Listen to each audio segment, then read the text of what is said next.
Hello मेरे प्यारे शेर और शेरनियों, कैसे हैं। आशा करते हैं आप सभी अच्छे होंगे, मस्त होंगे, तंदुरुस्त होंगे और अच्छे से स्टडी कर रहे होंगे। तो आप सभी का रक्षाबंधन बढ़िया से। तो ये नंबर क्वेश्चन क्या कहता है कि एक आकृति दिया हुआ है, जैसे कि यहाँ पे सामने है ABCD, एक पहले वर्ग है और वर्गों पर चारों कोना पर एक छोटे छोटे वृत्त बनाया गया है। तो क्वेश्चन क्या कर रहा है कि 14 सेंटीमीटर वाला एक वर्ग है और ABCD केंद्र से मानक 4 वृत्त इस प्रकार खींचे गए हैं कि प्रत्येक वृत्त के 3 शीर्ष वृत्तों से 2 वृत्त को बाह्य रूप से स्पष्ट करता है। बाह्य रूप की बात करें तो ये देखिए 1 2 3 4, लेकिन बाह्य से इसको स्पष्ट कर रहे हैं, यानी कि छूता है। तो छायांकित भाग का क्षेत्रफल निकालना है। छायांकित भाग का क्षेत्रफल बोले तो ये नहीं, इसके ये अंदर वाला, इसका क्षेत्रफल निकालना है। तो चलिए इसको स्टार्ट करते हैं।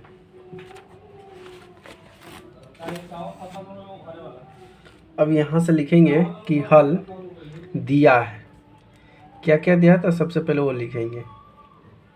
तो दिया है, क्या क्या दिया हुआ है, तो यहाँ पे दिया हुआ है वर्ग की भुजा, कितना दिया हुआ है 14 सेंटीमीटर, ठीक है। अर्थात और क्या दिया हुआ है, तो अगर इसमें देखिए भुजा है, A है, B है, C है और D है, ये 14 सेंटीमीटर, तो यहाँ से यहाँ 7-7 सेंटीमीटर हो जाएगा ना जी। तो यहाँ से अगर बात बोले तो अर्थात AB बराबर BC बराबर CA बराबर CD हो जाएगा बराबर AD हो जाएगा। ये सिर्फ सभी बराबर है किसके, तो 14 के बराबर है, यानी सभी बराबर 14 आएगा, ठीक है। अब जब 14 आएगा तो यहाँ से अर्थात त्रिज्या निकाल लीजिए, किसका त्रिज्या, वृत्त का। तो लिखना अतः वृत्त की त्रिज्या बराबर हो जाएगा कितना, तो व्यास आ गया 14 बट्टा में 2 यानी कि 7 आ जाएगा। तो R बराबर कितना आ गया 7। तो हमारे पास यहाँ से त्रिज्या निकल के आ गया, ठीक है। अब वर्ग का भुजा दिया हुआ है, तो वर्ग का भुजा दिया तो यहाँ से वर्ग का क्षेत्रफल निकालेंगे। क्या निकालेंगे, वर्ग का क्षेत्रफल। तो यहाँ से लिखेंगे कि वर्ग का क्षेत्रफल बराबर, तो एक वर्ग का क्षेत्रफल क्या होता है, भुजा का स्क्वायर, यानी कि 14 का स्क्वायर करेंगे तो कितना आ जाएगा 196 आ गया। तो हमारे पास भुजा निकल के आएगा वर्ग का। अब हमें वृत्त का निकालना पड़ेगा, किसका, वृत्त का। कौन सा वृत्त है, 4 गो वृत्त है, यानी कि चतुर्थांश निकालना पड़ेगा। क्या निकालना पड़ेगा, चतुर्थांश। तो लिखेंगे यहाँ से कि एक वृत्त के चतुर्थांश, क्या है, चतुर्थांश का क्षेत्रफल। तो वृत्त का क्षेत्रफल होता है πr², और चतुर्थांश का क्षेत्रफल निकालना था 1/4 πr²। कोई दिक्कत नहीं। तो यहाँ से क्या हो जाएगा 1/4 गुने 22/7 गुने, और यहाँ पे 7 यानी कि r का स्क्वायर, तो r की जगह पर कितना है 7, तो यहाँ पर हो जाएगा 7 गुने 7, एक साथ से एक साथ कट गया। अब इसको कटेगा जी, तो कटेगा तो इसको काट दीजिए, यानी कि 2 से इसको काट सकते हैं या इसको लिख सकते हैं 154, 7 दूना 14 के 4, 7 154 बटा में 4। इसको काट कर छोटा भी कर सकते हैं, 2 से कट जाएगा, ठीक है। अब हमें तो ये तो चतुर्थांश, एक वृत्त का चतुर्थांश निकालें। अब हमको निकालना क्या पड़ेगा, वृत्त के चारों चतुर्थांश का क्षेत्रफल। अब वृत्त हो गया 4 गो, तो यहाँ पे चारों वृत्त के चतुर्थांश का क्षेत्रफल निकालेंगे। तो यहाँ पे लिखेंगे कि चारों वृत्त के चतुर्थांश का क्षेत्रफल बराबर, तो चारों वृत्त के चतुर्थांश का क्षेत्रफल कितना हो जाएगा, तो चारों वृत्त का अगर एक वृत्त का निकल के आ गया इतना, और 4 गो वृत्त का निकालना है तो 4 गुना 154 बटा में 4 करना पड़ेगा, क्योंकि एक वृत्त का निकाले थे, अब हमको चारों वृत्त का निकालना है, इसलिए 4 से गुना, तो 4 से 4 कट जाएगा, कितना आ जाएगा 154 आ गया। अभी हमें क्या निकल के आ गया, चतुर्थांश का क्षेत्रफल भी निकल के आ गया, वृत्त का क्षेत्रफल निकल के आ गया। तो वृत्त के क्षेत्रफल में से चतुर्थांश का क्षेत्रफल घटा देंगे, छायांकित भाग का क्षेत्रफल निकल के आ जाएगा। तब यहाँ से क्या करना है, यहाँ पे बताना है छायांकित भाग का क्षेत्रफल बराबर छायांकित भाग का क्षेत्रफल बराबर, तो क्या हो जाएगा बच्चों, वर्ग का क्षेत्रफल। क्या होगा, वर्ग का क्षेत्रफल में से आप घटा दीजिएगा 4 चतुर्थांश। 4 चतुर्थांश का क्या हो जाएगा, 4 चतुर्थांश का क्षेत्रफल। अब वर्ग का क्षेत्रफल कितना आया था, 196 माइनस 4 चतुर्थांश का क्षेत्रफल कितना निकल गया है, 154। अब इसको घटा दीजिएगा तो कितना आ जाएगा, 42। यही हमारा आंसर हो जाएगा। चलिए क्वेश्चन नंबर 8 देखते हैं। तो चलिए क्वेश्चन नंबर 8 देख लीजिए। क्वेश्चन नंबर 8 क्या कर रहा है, बहुत थोड़ा सा क्वेश्चन दमदार है, बस क्वेश्चन को समझना है, समझिएगा, बाकी सब इजी हो जाएगा, ठीक है। तो क्वेश्चन नंबर 8 कर रहा है कि ये पिक्चर दिया हुआ है, यहाँ से एक दौड़ने का पथ यानी कि रास्ता है, रेसिंग ट्रैकिंग है, यहाँ से आदमी से यहाँ इस पर दौड़ के जा रहा है दरअसल, जिसके बाएं और दाएं सिरे से अर्धवृत्ताकार है, यानी कि यहाँ से और यहाँ से अगर लीजिएगा तो ये अर्धवृत्त, आधा वृत्त आपको दिखाई देगा, ठीक है।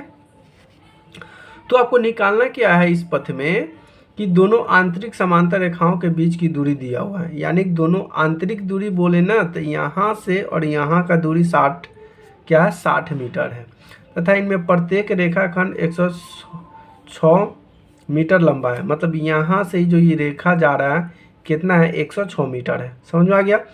यदि पथ 10 मीटर चौड़ा है, पथ का मतलब होता है रास्ता, यहाँ से ये जो रास्ता जो है, ये वाला रास्ता घासा हुआ, ये रास्ता 10 मीटर चौड़ा है, तो हमें ज्ञात क्या करना है, पथ के आंतरिक किनारे एवं अनुदेशिक एक पूरा चक्कर लगाने में चली गई दूरी निकालना है और पथ का क्षेत्रफल यानी कि रास्ता का क्षेत्रफल निकालना है।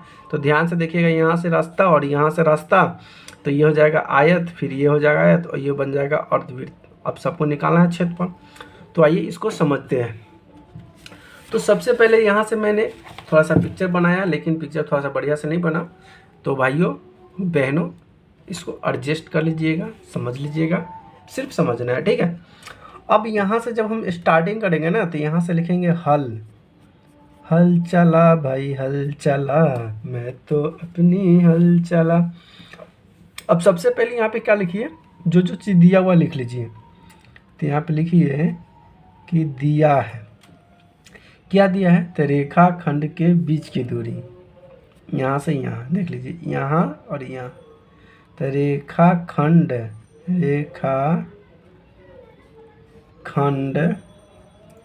के बीच की दूरी, तो रेखा खंड के बीच की दूरी कितना दिया हुआ है, 60 मीटर। 60 मीटर बोले तो ईडी दे दिया हुआ है और यहाँ से ई और सी एफ दिया हुआ है, यानी कि ई मान दे दिया किसका, तो आप लिख सकते हैं कि डी ई, देखिए यहाँ पे मान, यहाँ पे डी और यहाँ पे डी ई बराबर सी एफ बराबर कितना है, 60 डिग्री हो जाएगा, ठीक है। उसके बाद रेखाखंड की लंबाई देखिए, तो यहाँ पे हो जाएगा रेखाखंड की लंबाई बराबर, देखिए यहाँ से यहाँ जो है ये रेखाखंड है, कितना है, 106 मीटर है।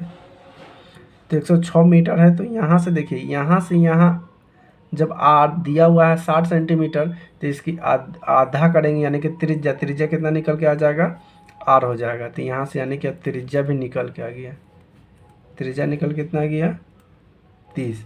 एक और चीज़ दिया हुआ है, पथ की चौड़ाई, पथ की चौड़ाई, पथ की चौड़ाई यानी कि रास्ता की चौड़ाई कितना है, 10 मीटर, ठीक है।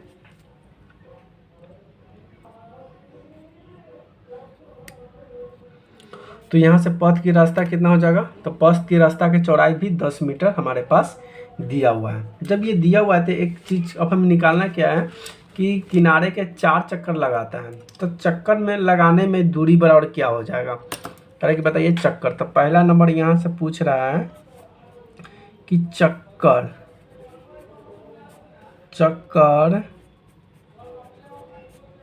लगाने में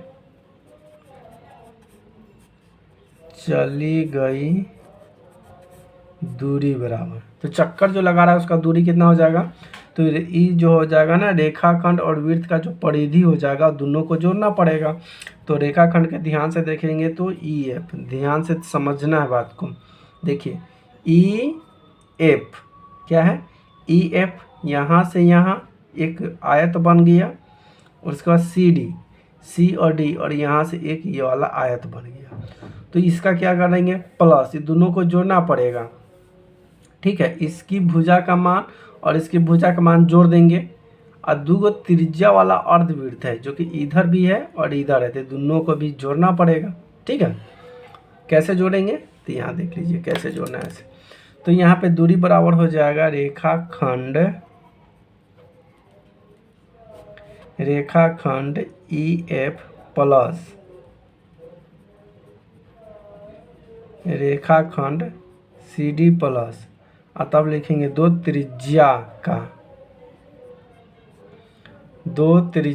का अर्धवृत्त की परिधि, दो त्रिज्या का अर्धवृत्त की परिधि। तो सबसे पहले दो रेखाखंड जो ई एफ, इसका मान कितना दिया हुआ है 106, फिर प्लस 106, और दो है तो दो त्रिज्या खंड दिया हुआ है अर्धवृत्त। अर्धवृत्त की परिधि कितना होता है जी 2 पाई आर होता है। अर्धवृत्त की परिधि कितना होता है 2 पाई आर। तो इतना से गुणा कर देंगे 1/2 पाई आर, क्योंकि अर्धवृत्त है ना, तो अर्धवृत्त का परिधि होता है 1/2 पाई आर होता है। ठीक है, अब इसमें क्या फ़ायदा हुआ तो देख लीजिए, 106 और 106 जोड़ देंगे तो कितना हो जाएगा 212, प्लस 0 से 0 कट जाएगा तो हो जाएगा 2, यानी कि 2 गुना 22/7 कितना हो जाएगा 2 गुना 22/7 गुने, और आर का मान, तो आर का मान कितना दिया था 30 दिया था। आप देख सकते हैं ऊपर में आर का मान यानी कि त्रिज्या का मान कितना है 30 है। इतना तो समझ में आ गया। अब इसको गुना करेंगे, काटेंगे, जो आंसर आएगा वही हो जाएगा।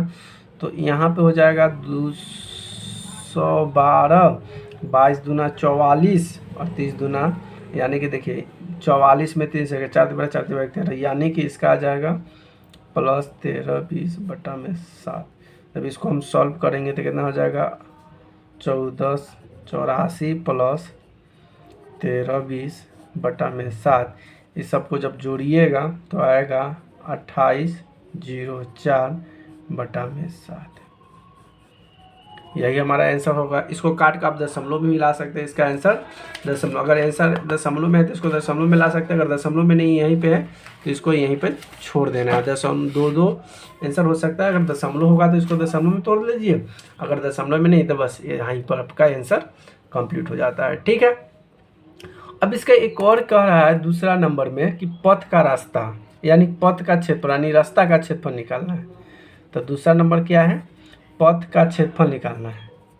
तो पथ यानी रास्ता का क्षेत्रफल कैसे निकलेगा, तो पथ का क्षेत्रफल अंकित होगा कि छायांकित जो भाग है उसमें आप कर दीजिए, ये छायांकित भाग का जो क्षेत्रफल होगा बराबर क्या होगा 2 आयतन का क्षेत्रफल हो जाएगा।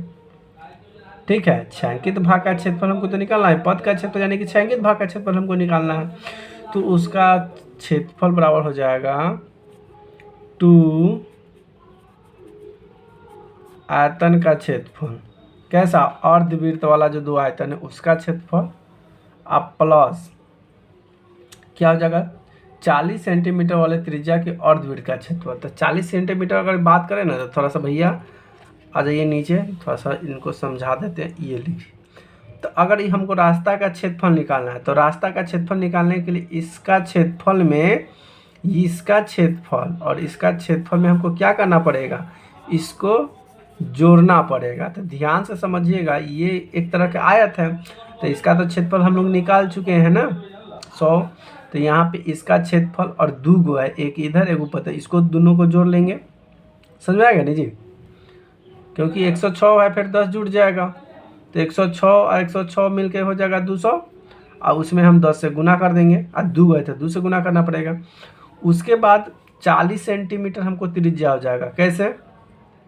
अब इस वाले की अगर हम बात करेंगे ना, तो इसमें 2 गए, एक इधर भी हो जाएगा, एक इधर हो जाएगा, तो अंदर वाला होगा तो 30 और बाहर वाला होगा तो 30, 40, 10, 50। समझ आ गया जी? तो चलिए इसको सब समझते हैं। तो क्या बोला? पथ का क्षेत्रफल, पथ यानी कि रास्ता का क्षेत्रफल। तो दो आयतनों का क्षेत्रफल, आयत का क्षेत्रफल अब प्लस हो जाएगा कितना? 2 गो क्या है? 40 सेंटीमीटर, 40 सेंटीमीटर अर्ध वृत्त का क्षेत्रफल। अब उसमें से माइनस कर देंगे कितना? 30 सेंटीमीटर त्रिज्या वाले का क्षेत्रफल। थोड़ा समझिएगा जी, थोड़ा सा वीडियो लंबी हो गई। चलिए, तो यहाँ से पथ का क्षेत्रफल आयत, 2 आयत, सबसे पहले दो आयत बना था, 2 आयत बना था, 2 हो जाएगा। कौन कौन सा आयत था? यानी कि 106 गुना 10, ये आयत का क्षेत्र होता है। लंबाई गुने चौड़ाई, तो लंबाई दिया हुआ 106, चौड़ाई दिया हुआ है 10। समझ में आ गया? प्लस करना है 40 सेंटीमीटर वाले, क्या हो जाएगा? 40 सेंटीमीटर वाले हमको क्या निकालना है? तो 40 सेंटीमीटर वाले अर्धवृत्त का क्षेत्रफल। तो यहाँ पे कितना हो जाएगा? तो 40 सेंटीमीटर बात करें तो 2 इंटू गुना 1/2 पाई आर स्क्वायर, ठीक, और माइनस 3 सेंटीमीटर वाले अर्धवृत्त को घटा देना है। तो ये हो जाएगा कितना? 1/2, यानी कि अर्धवृत्त है तो 2, यहाँ पे हो जाएगा पाई आर, ठीक।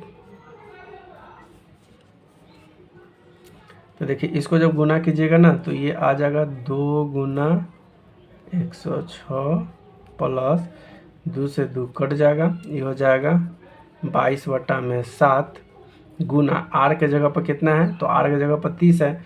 तो यहाँ पे अगर देखें तो 40 सेंटीमीटर वाला ले रहे हैं, तो यहाँ पे हो जाएगा 40 सेंटीमीटर माइनस 1/2 गुने 2 गुने 22/7, और आर यहाँ पे 30 सेंटीमीटर वाला त्रिज्या हो जाएगा, 2 से 2 कटेगा, 22/7।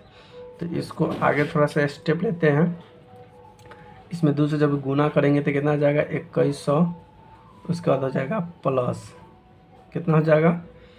प्लस ये हो जाएगा 22/7, और ये इधर 22/7 कॉमन ले लीजिए, तो 22/7 कॉमन लिखिएगा तो इधर कितना आ जाएगा? अच्छा, ये स्क्वायर था, आर का स्क्वायर, क्या है? आर का स्क्वायर था, तो इधर भी आर का स्क्वायर था। तो यहाँ से 40 का स्क्वायर हो जाएगा, 30 का स्क्वायर हो जाएगा। तो इस 22/7 बाहर निकालेंगे तो इधर हो जाएगा 40 का स्क्वायर माइनस 30 का स्क्वायर। अभी हो जाएगा कितना? अब इसको इसमें कैलकुलेशन किया जाना, तो ये अच्छा पहले आगे स्टेप बढ़ते हैं। 2120, सॉरी, यहाँ से जब गुना करेंगे तो 2120 होता, 2120 प्लस 22/7, यहाँ पर हो जाएगा गुना 4 चौका 1600 माइनस 3 तिहाई 900। अब 1600 में से 900 घटा देंगे तो कितना बचेगा जी? जल्दी बताइए कितना बचेगा? तो यहाँ पर हो जाएगा 2120 जोड़ 22/7 गुना, ये बच जाएगा 9 7 16, यानी कि 700 बच जाएगा, ठीक है। 7 ही कट जाएगा 100 बार में, तो 2120 प्लस 22 जोड़ 100, 2120 प्लस 2200 घटा दीजिएगा, यानी सॉरी जोड़ना है, तो जोड़िएगा तो कितना आ जाएगा? ये आ जाएगा 4300 सेंटीमीटर स्क्वायर। यही हमारा आंसर हो जाएगा। हमारी वीडियो कैसे लगी प्लीज़ कमेंट कर जरूर बताएं। वीडियो अच्छी लगी तो वीडियो को लाइक कमेंट शेयर जरूर करें। चैनल पर है तो चैनल को सब्सक्राइब जरूर करें। वीडियो देखने के लिए बहुत बहुत धन्यवाद। Thank you so much.